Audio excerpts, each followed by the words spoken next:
नमस्कार मित्रांनो, आज आपण बघणार आहोत स्टँडर्ड 3 बालभारतीमधील poem dress quickly. All your life you will have to dress every single day unless you should happen to be sick. Why not learn to do it quick?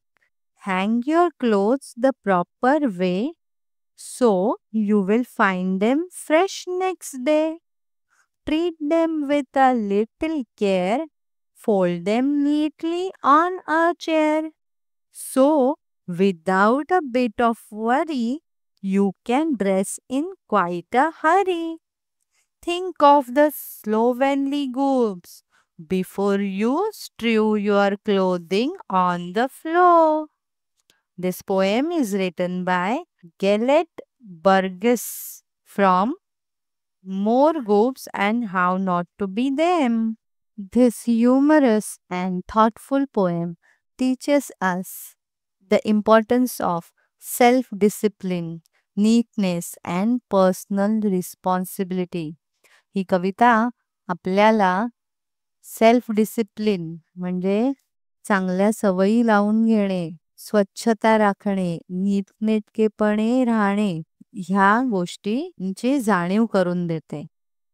It encourages kids to form good habits by dressing quickly, keeping their clothes properly, and avoid messiness.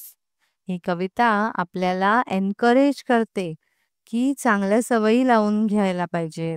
पटापट तयार व्हायचं असेल तर आपल्याला आपले कपडे properly घडी करून जागेवर कपाटात ठेवणं गरजेचं आहे.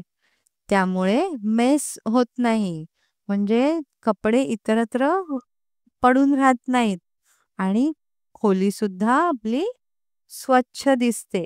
The poem contrasts the neat child with goops. Goops म्हणजे काय की असा व्यक्ती जो केअरलेस आहे, त्याला काहीच मॅनर्सच नाहीयेत, अस्ताव्यस्त आणि आळशी माणूस की जे स्वतःची कामं न करता असंच सगळ्या गोष्टी इकडे तिकडे पसरून ठेवतात. त्यांना बोलतात गुप्स.